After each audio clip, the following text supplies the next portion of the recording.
सिंह राशि का साल 2025 कैसा रहेगा। जो ग्रह परिवर्तन हो रहे हैं, शनि ग्रह, राहु ग्रह, केतु ग्रह और देवगुरु बृहस्पति जो परिवर्तन करेंगे वह क्या फल देंगे आपको। और इस साल आपको शनि की ढैया भी लग रही है, उसका क्या फल मिलेगा। इन सब बातों पर डिटेल से बात करेंगे। कैसा आपका स्वास्थ्य रहेगा, कैसा प्रेम प्यार का समय रहेगा, आर्थिक पक्ष, व्यापारिक पक्ष, संतान का, पढ़ाई का, इन सब बातों को डिटेल से बताऊंगा। समझने की कोशिश करनी है और आपका ध्यान यहाँ होना चाहिए। यह चार्ट आपका जनवरी 2025 जब शुरू होगी तब से है। नमस्कार दोस्तों, मैं हूँ ज्योतिष आचार्य डॉक्टर नारायण, ध्यान गुरु और वास्तु विशेषज्ञ। आप सभी मित्रों का हार्दिक अभिनंदन है आपके अपने YouTube channel Narayana astro world में।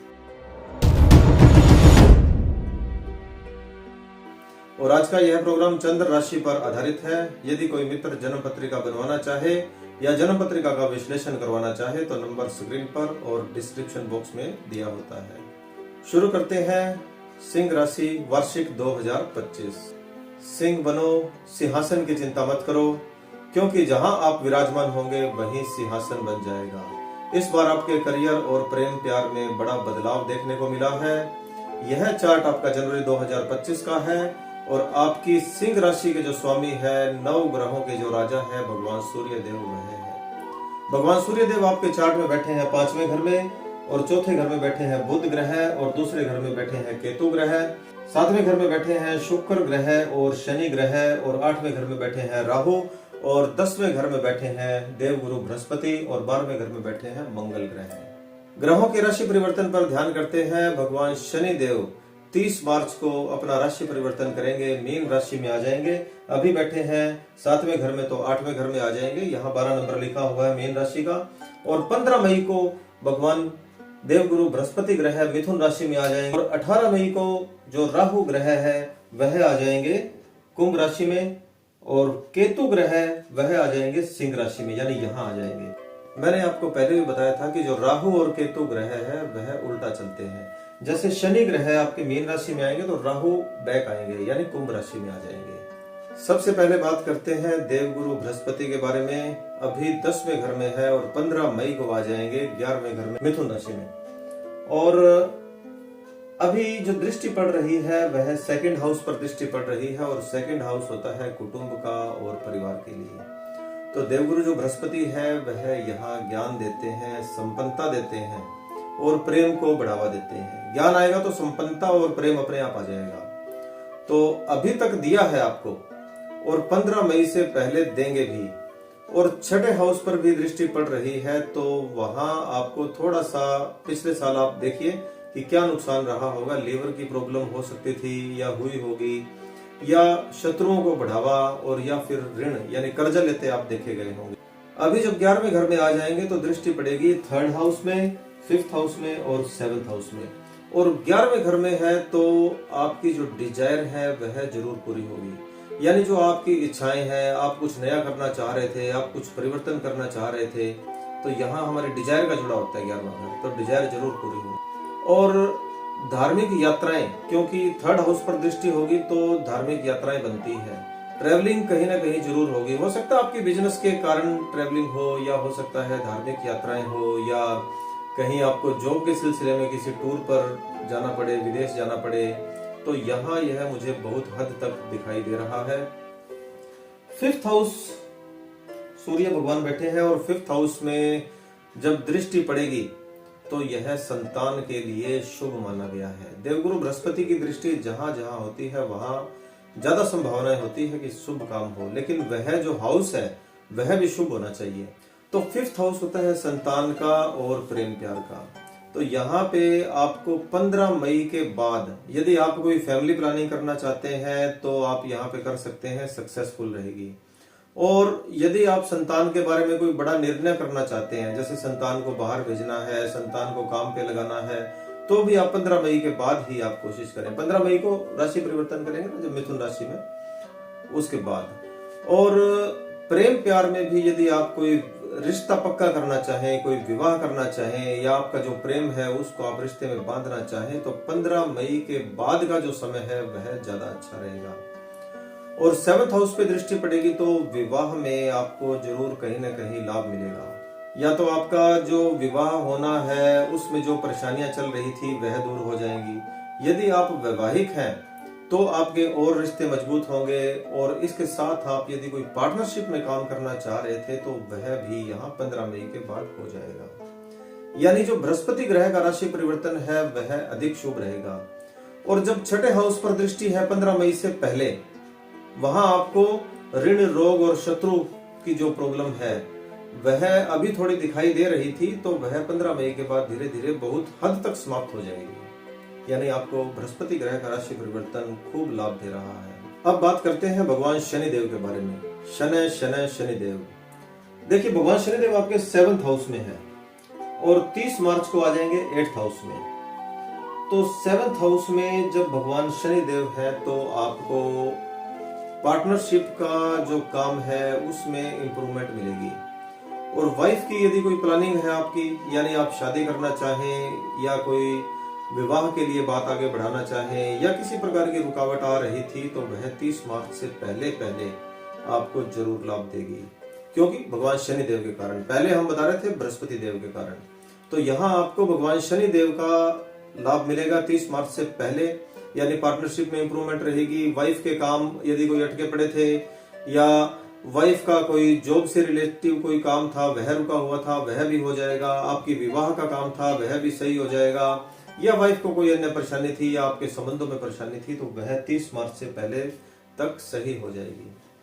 अब जब 30 मार्च को भगवान शनिदेव आपके 8th हाउस में आ जाएंगे तब थोड़ा सा आपको ध्यान देने की जरूरत है, क्योंकि यहाँ आपको शनिदेव की ढैया शुरू हो जाएगी। ढैया शुरू हो जाएगी तो मान लीजिए कि पैरों की प्रॉब्लम, एक तो आपकी जो पार्टनर है, चाहे देखिए वाइफ हस्बैंड है तो वाइफ के बारे में, वाइफ है तो हस्बैंड के बारे में बात कर रहा हूं।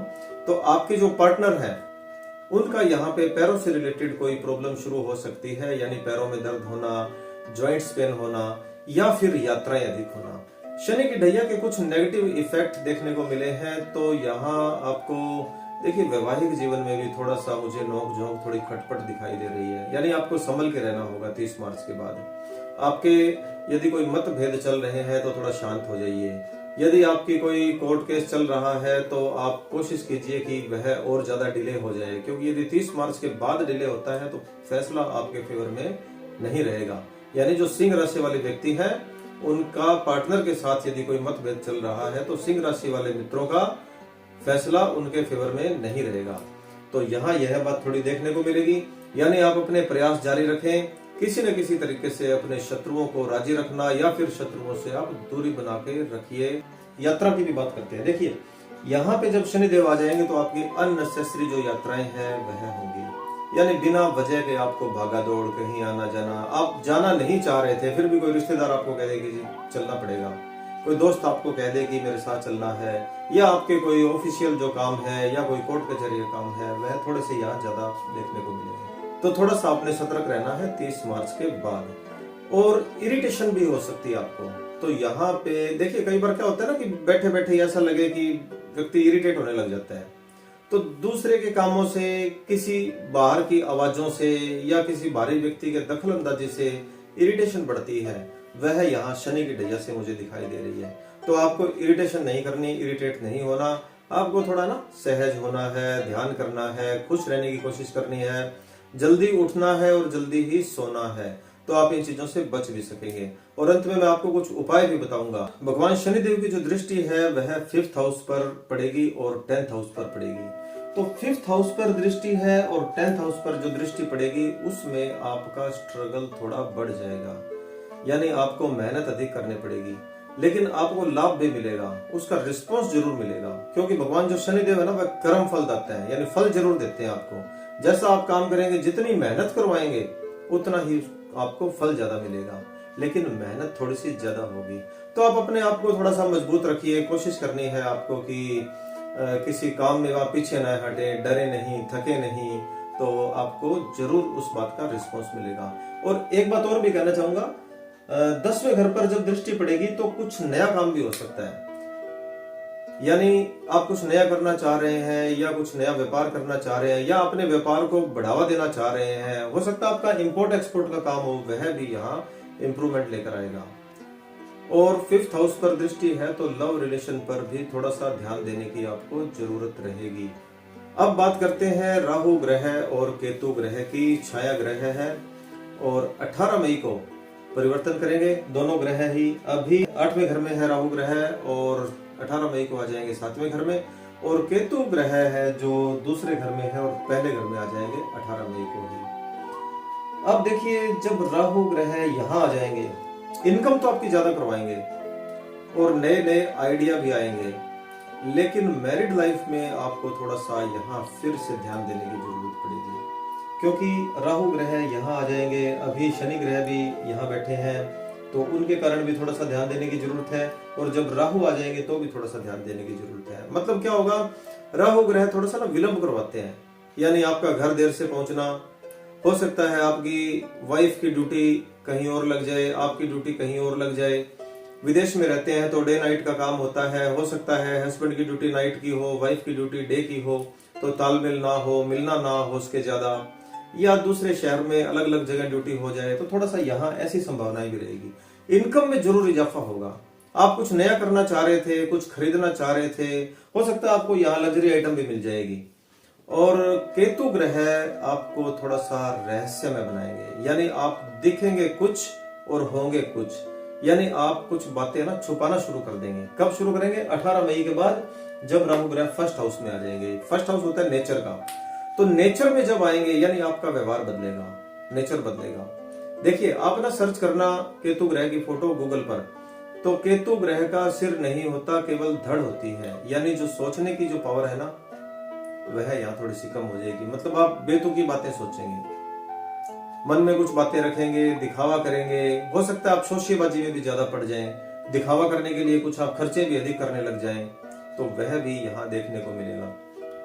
मैं आपको कुछ पॉजिटिव बातें बता रहा हूँ, कुछ नेगेटिव बता रहा हूँ, लेकिन जो सच है वो सच है, मैं आपको सच बता रहा हूँ। तो आपने देखिए, यदि मैं आपको कुछ नेगेटिव बता रहा हूँ तो इसका मतलब ये है कि आपने उन बातों का थोड़ा ध्यान रखना है, आप संभलने की कोशिश करें तो आपको उन बातों से लाभ मिल जाएगा। एक केतु ग्रह है यहाँ पे आपको थोड़ा सा ना असंतुष्ट भी बनाएंगे, तो असंतुष्ट वैसे फायदा होता है मेरे हिसाब से। असंतुष्टि का भाव का मतलब है कि जो आप कमा रहे हैं, जो आप हैं, जो आपको मिल रहा है, उन सब बातों से आप असंतुष्ट हैं, तो आप थोड़ा सा और प्रयास करेंगे, और प्रयास करेंगे तो आपको और ज्यादा मिलेगा, क्योंकि भगवान शनिदेव, मैंने आपको बताया था, कर्म फल दाता है, तो यहाँ आपको यह लाभ की स्थिति बनेगी। और केतु ग्रह धार्मिक भी बनाते हैं, यानी आपका दान पुण्य में थोड़ा सा उस तरफ ध्यान मुड़ जाएगा। अच्छा, आपको असंतुष्टि का भाव तो रहेगा और आपका ज्ञान भी बढ़ेगा, लेकिन आपको जो लाभ रहेगा वह शेयर मार्केट और स्टॉक मार्केट में आपको लाभ मिल सकता है, तो आप यहाँ इन्वेस्टमेंट कर सकते हैं बहुत ही सोच समझकर। और गवर्नमेंट सेक्टर के लिए जो आप प्रयास कर रहे हैं, चाहे आप गवर्नमेंट की जॉब के लिए प्रयास कर रहे हैं या गवर्नमेंट इंस्टीट्यूट में एडमिशन लेने के लिए प्रयास कर रहे हैं, तो आपको 1 अप्रैल से 15 मई का समय और अगस्त और सितंबर का जो समय है वह आपके लिए बेस्ट रहेगा, यानी इन दिनों में आप एफर्ट्स करेंगे तो आपको ज्यादा लाभ मिलेगा। इसके अलावा सूर्य की जो राशि है उसमें आप अग्नि से रिलेटेड जो काम है, जैसे बेकरी प्रोडक्ट या इलेक्ट्रॉनिक्स प्रोडक्ट, इलेक्ट्रिकल प्रोडक्ट, बिजली विभाग का काम, अग्नि से जुड़ा हुआ भोजन का कोई काम है, होटल है, रेस्टोरेंट है, सौर ऊर्जा से चलने वाले कुछ प्रोडक्ट हैं, ई रिक्शा, ई वाहन, इलेक्ट्रिक गाड़ियां या कोई स्कूटी, इन सब कामों में आपको यहाँ मुझे लाभ मिलता हुआ दिखाई दे रहा है। अब बात करते हैं अचूक उपायों की। और जब शनि की ढैया शुरू होती है तो आपको भगवान शनि देव की उपासना करनी जरूरी हो जाती है। पहले से ही तैयारी करें, 1 जनवरी से ही शुरू कर दें। ओम प्राम प्रीम प्रोम से शनिश्चराय नमः, शनि का बीज मंत्र है, 1 माला हर रोज जाप करनी है आपने। दूसरा उपाय है पक्षियों के लिए दाना पानी की व्यवस्था करना। और तीसरा है आपने सुबह उठते ही एवरी सैटरडे यानी शनिवार के दिन आपके जो मुख्य द्वार है वहां पर दोनों तरफ लेफ्ट साइड और राइट साइड 1-1 बूंद सरसों के तेल की आपने डालनी है। अपने नीम का और आम का पेड़ लगाना है, यानी पौधा लगाना है और उसकी सेवा करनी है। जहां भी आपको जगह मिले, कोई अच्छी जगह पे आप जल भी दे सके, उस पौधे को बढ़ाना है।